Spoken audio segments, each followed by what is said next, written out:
Hi, I'm Steve Gompertz of QRx Partners, and welcome to this week's Quality Heretic. My focus for this week is going to be on metrics, or more correctly, or incorrectly, on bad metrics. Um, I, you know, I think we all understand that part of the requirement when you're establishing a quality management system is to monitor, right, how well that system is working, right? That's built into every quality system standard. That it's not enough just to define your quality system, right? Then you need to keep an eye on it and know, does it produce the right results or not? But defining the right metrics to determine that can be problematic. Metrics in general sound like a good thing, but they are potentially dangerous. As I often do, I like to, leverage Deming and his teaching from his book Out of Crisis, where he established his 14 points for management. And if we look at point number 11, where he said to eliminate numerical quotas and goals, probably one of the more controversial points within that book, because everybody looks at that and goes, "Well, that's ridiculous. How can you do that, right?" And he wasn't against measuring things. It was then what you do with that data and the goals you set. And his view was that you should be focusing on continually improving, right? But setting hard targets is, like I said, problematic because it can create the wrong behaviors. Metrics are intended to drive behavior. That's typically we put them in place. We give people a goal, and then we want them to take certain actions to achieve those goals. Well, that sounds great.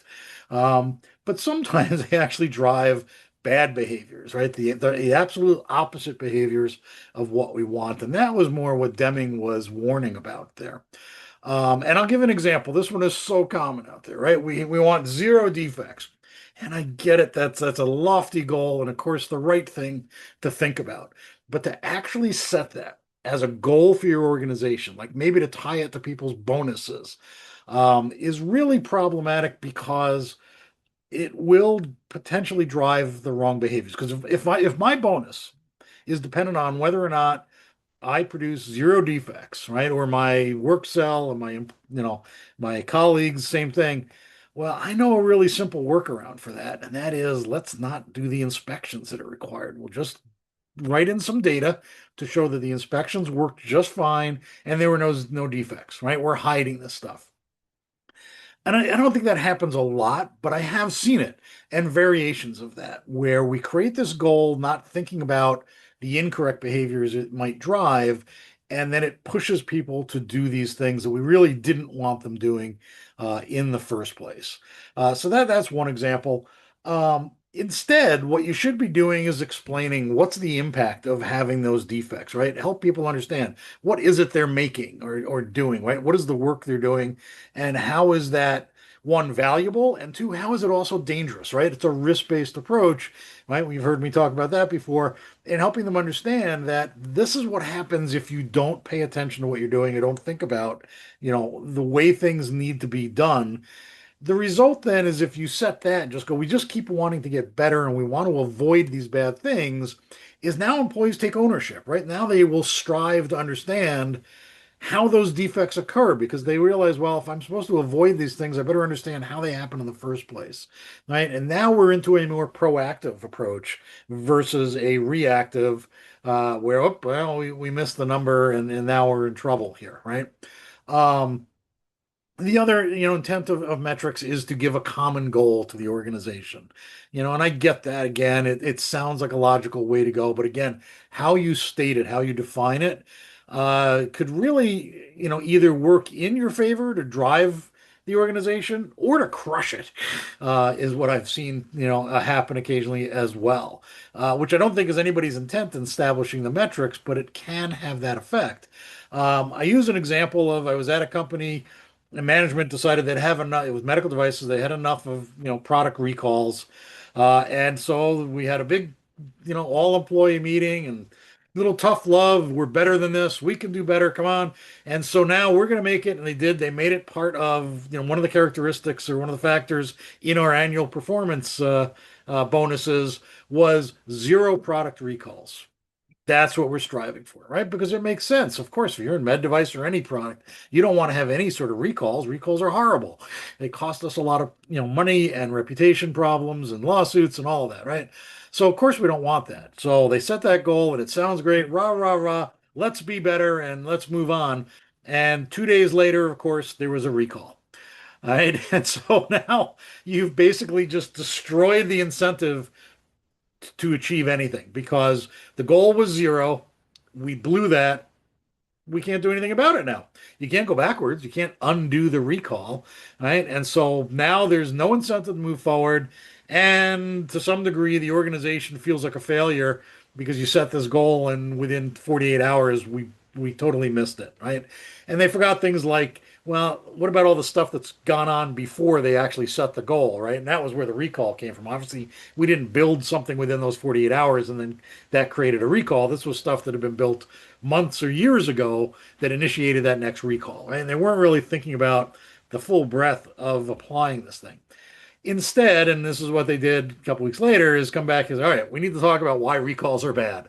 Okay, let's make sure everybody's clear, right? Especially when we're doing something like a medical device, right? Recalls imply the device is unsafe or ineffective or both, right? And again, now the employees feel like they have ownership of something. They understand the why, right? Which is going to drive them to do the right thing so that they own that process and figure out how to avoid it. And what they did to reword the metric was they didn't set a hard target.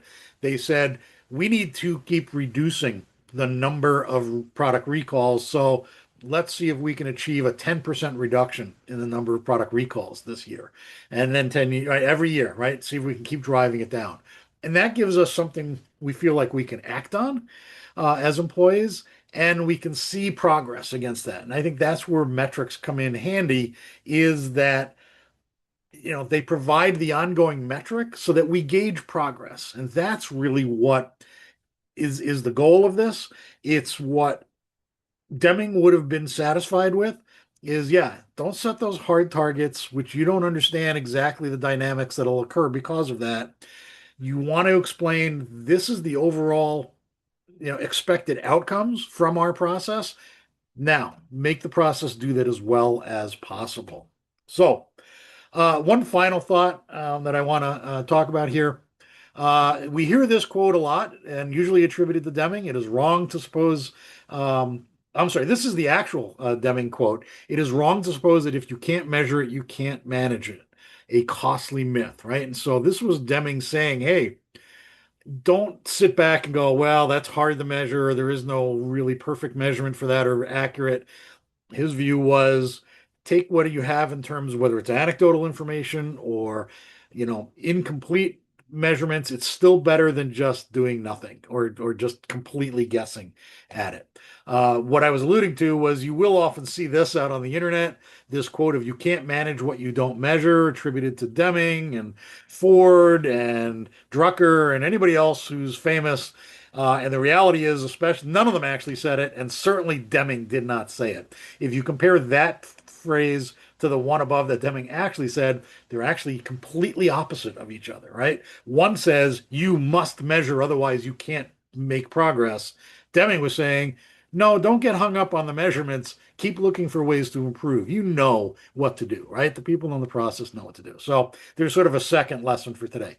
Watch what you're doing with the metrics, those hard metrics, and I usually say at either end of the spectrum, zero metrics or 100% metrics usually will end up going in the wrong direction.